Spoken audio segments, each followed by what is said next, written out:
o Roger Guedes, ele acabou dando uma declaração que preocupa a torcida do Timão.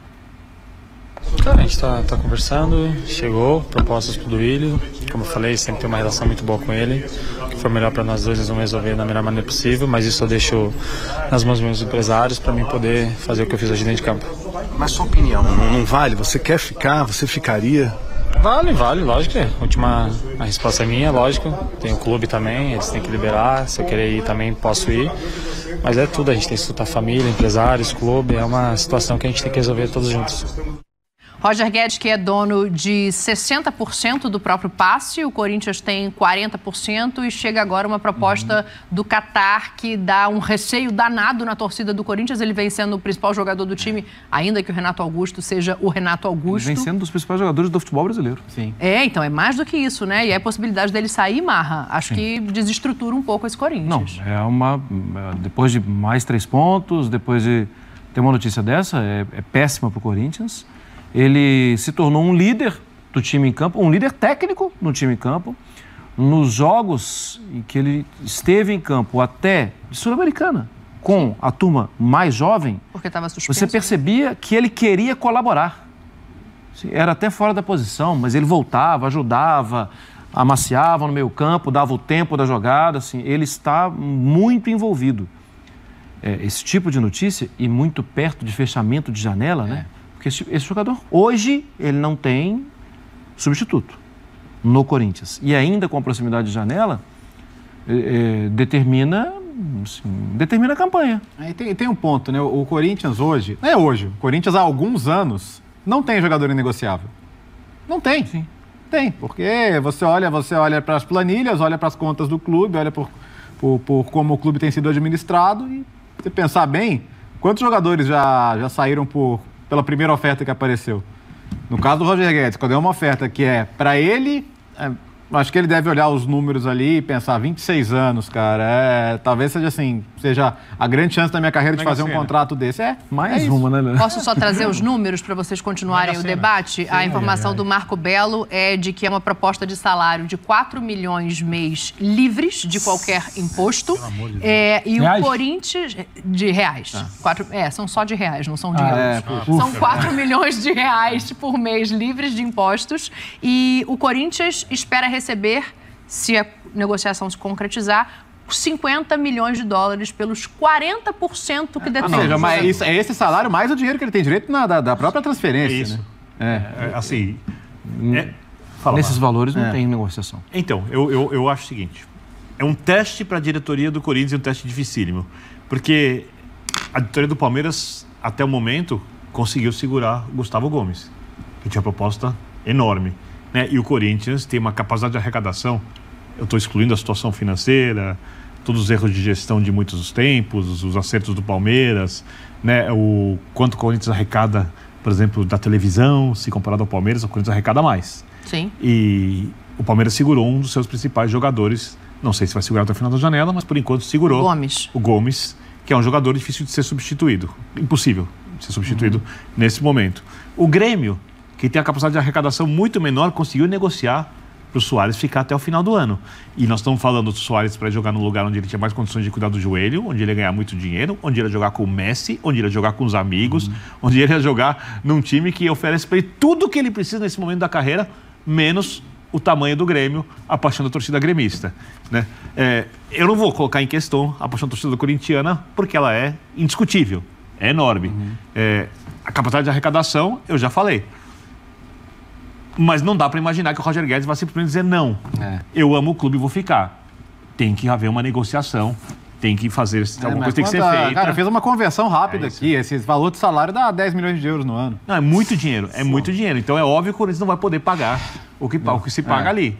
Mas era para tentar ficar com o jogador, como disse o Marra, insubstituível nesse momento.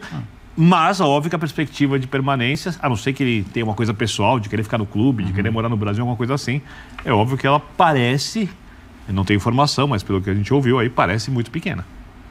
Sim. A frase "deixe nas mãos do meu empresário", ela é a mais fácil de interpretar. Clássica. Né? Entendeu? É o cara que pode fazer ele depois do jogo, né? Depois do Vitor Pereira, o cara que assumiu comigo não. Comigo não.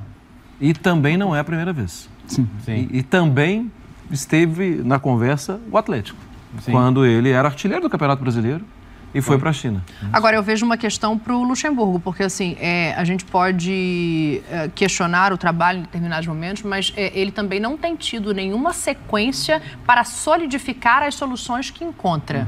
O Paulinho, quando ele acha no meio-campo, machuca. O Roger Guedes, proposta para sair. Os meninos, o Murilo e o Biro, né? Acho que o Corinthians vai tentar segurar, e aí muito mais fácil, por uma questão de valores.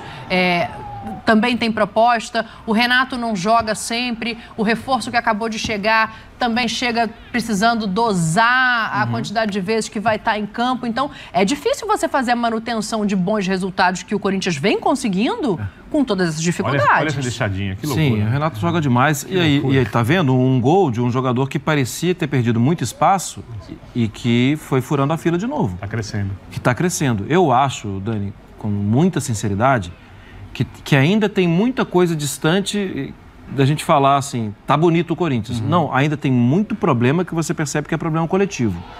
Mas o Corinthians tem sido muito sólido. Lembra que a gente falou do Atlético mais cedo? Você pode ver evolução, mas não acompanha o resultado. No caso do Corinthians, assim, de fato, o coletivo, se você olhar, está distante, mas a sequência de resultados é quase indiscutível, né? Sim. Você está conseguindo fazer o resultado. E uma coisa assim, esse gol do Yuri Alberto, um golaço, e ele também participou do lance do pênalti, né, que o Roger Guedes converte no terceiro gol, no jogo sem torcida, né? Ou seja, eu acho ele um centroavante para o futebol brasileiro, vou repetir isso, acima da média. Achei tecnicamente muito bom jogador. Para mim, me parece muito claro que ele está sentindo a pressão da torcida e um jogador desse tamanho precisa saber lidar com isso. Eu acho que pega no pé dele além da conta, assim. Também acho, tá, Léo? Mas as coisas do futebol são assim. A carreira dele acabou, ele fez 22 anos há pouco tempo, ele é um jogador super jovem ainda.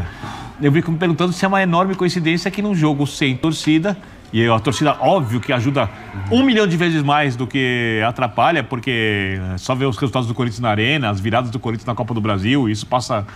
assim, muito pela arquibancada, o time coletivamente... Os bons momentos dialogam com a Arena.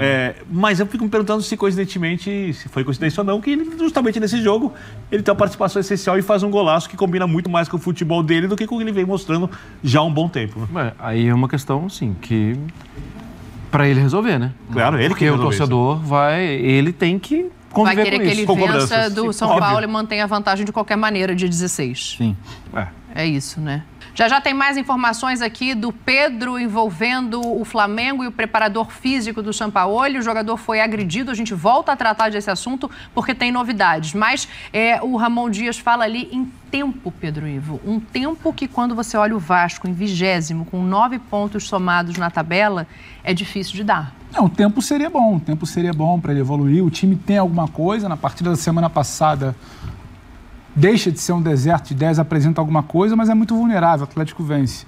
Hoje deixa mais ainda de ser um deserto de 10, até tem uma evolução, você vê um Vasco trabalhando com bola muito por espaços, o Corinthians dá sim, é bom frisar, mas é um Vasco que consegue já no primeiro tempo criar, aproximar, triangular, você olha e vê algo parecido ali. Não foi muito? Não foi muito não. O Corinthians em algum momento também mereceu e tratou o jogo muito sério, porque poderia tratar o jogo com outra coisa.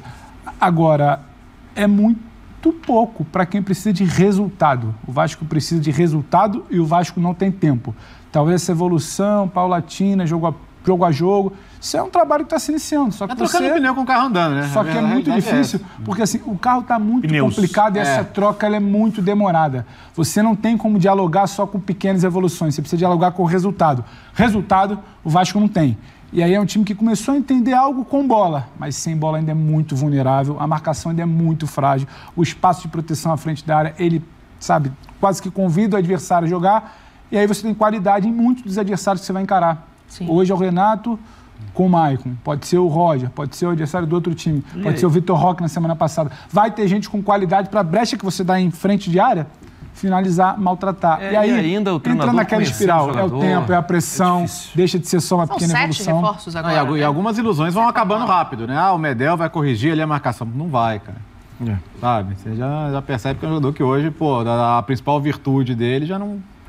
Sabe? Ele basicamente é um jogador raçudo, mas sim, quantas coberturas já ele já não conseguiu fazer no jogo de hoje mesmo. Então... tem coisas que preocupam e, de novo, com bola até gostei de alguns momentos. Mas aí, poxa, no 2-1, quando você volta pro jogo, no ataque seguinte, você tem um bloqueio de vôlei na área. Sério? Precisa se ajudar também, Você confia no jogador, sim, mas o jogo é jogado aqui no Brasil atualmente muito rápido. Muito rápido. E aí, assim, levantar os dois braços num cruzamento lateral, dentro da área, não tem que achar culpado de nada. É um processo que é um processo natural, porque o técnico vai mudar, porque ele quer soluções rápidas. Só que nesse meio tempo vai perdendo os jogos. Eu já acho, Dani, que esse era um jogo que, do jeito que estava jogando mesmo o Corinthians, do jeito que estava jogando o Vasco, o Corinthians era favorito. Sim. Então, assim, não é de se criar nenhuma... A questão toda já tem juros, correções monetárias, sabe? A conta vai chegando e o Vasco precisa ganhar 1-0 gol contra. Sabe? Precisa vencer a qualquer custo. Eu entendo, Ramon, mas o torcedor hoje talvez queira menos evolução e mais resultado. Sim. Porque pelo desespero são 9 pontos. Assumir a nossa mediocridade, 17. Inclusive, né? 48 disputados, 16 porque tem um jogo a menos. Duas rodadas para sair da zona do rebaixamento, se tudo der certo, contando o Goiás. Se for o Santos, são 3. Agora, para sair da zona do rebaixamento. Se tem uma coisa que não tem dado pro Vasco, é certo. Então, e falou em tempo. Ramon Dias falou em tempo. Sim. Não sei se esse tempo existe. A gente precisa de tempo para descobrir se realmente existe. Talvez não. Problema bem diferente no Flamengo. A gente vai colocar na tela aqui a postagem que o Pedro fez agora há pouco na rede social pessoal dele. O Pedro está indo à delegacia fazer um boletim de ocorrência depois de levar um soco do preparador físico do Flamengo, o Pablo Hernandes. Ele escreve o seguinte: poderia estar aqui falando dos escassos minutos recebidos nos últimos jogos, mas o que aconteceu hoje foi mais grave do que pode acontecer dentro das 4 linhas. Covardemente, sem motivo e inexplicavelmente, eu fui agredido com um soco no rosto por Pablo Fernandes, membro da comissão técnica do Sampaoli. E continua. A covardia física se sobrepôs diante da covardia psicológica que tenho sofrido nas últimas semanas. Atenção para essa frase, eu vou ler de novo. A covardia física se sobrepôs diante da covardia psicológica que tenho sofrido nas últimas semanas. Alguém que se acha no direito de agredir o outro não merece respeito de ninguém. Já passei por muitas provocações aqui no Flamengo, mas nada se compara com a covardia sofrida hoje. Continua, a gente tem o finalzinho? Sim. Que Deus perdoe uma pessoa que, em pleno 2023, acha que uma agressão física possa resolver qualquer problema. Obrigado, Jesus, pelo ensinamento, dando a outra face. Pai e mãe, obrigado pela educação que me deram. A frase que chama a atenção ali, né? É um tapa de luva de pelica antes de qualquer coisa. Só para complementar antes de vocês falarem, Dani, porque tem a informação da Duda aqui agora. A polícia está dentro do vestiário nesse momento. Nossa. Só para complementar, porque a gente falava de boletim de ocorrência, alguns jogadores já foram para o ônibus, mas a polícia está dentro do vestiário do Flamengo no momento. A informação da nossa Sem Duda fazer nenhuma espécie de juízo de valor sobre pessoas, mas aqui durante o programa a Dani chamou a atenção de alguns casos que já aconteceram com o preparador físico, e a gente conhece o comportamento profissional do Pedro. Sim. Então é óbvio que tudo indica, por todas as reações, que realmente houve uma agressão por nada, né, por uma insatisfação. Isso não cabe mais no futebol de hoje, nos anos 70, 80, no vestiário ali, que se resolvia assim. Hoje não cabe mais desse jeito. As coisas mudaram, as relações mudaram, as coisas vão mudando. A sociedade mudou. A sociedade está mudando, ainda bem. Que bom. Tá? Isso não é ficar muito chato, é que não poder dar soco na cara dos outros, porque você discorda, não é uma coisa que não é muito chata, é uma coisa que deve ser normal, né? E eu só vou ficar curioso, a gente vai ficar em cima, obviamente, a ESPN, os canais aqui, tempo inteiro, para entender o que vai acontecer disso, porque o Sampaoli costuma ser muito leal, muito fiel à sua comissão técnica, às pessoas que estão com ele. E nesse momento, me parece que há uma dividida que ou o preparador físico arruma um pedido de desculpa capaz de convencer todo mundo, aí você avalia se isso vai ser fácil. Desculpa no momento em que o atacante está com um boletim de ocorrência. Parece que não vai bastar. Ou a direção do Flamengo vai ter que fazer alguma coisa.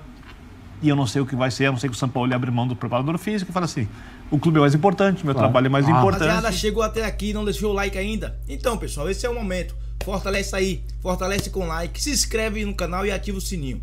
Rapaziada, 7 jogos invicto do Corinthians. Eu falei, embalou, pessoal. Agora é o próximo passo, é um passo de cada vez. Meio de semana agora é Sul-Americana, é ir com um time forte.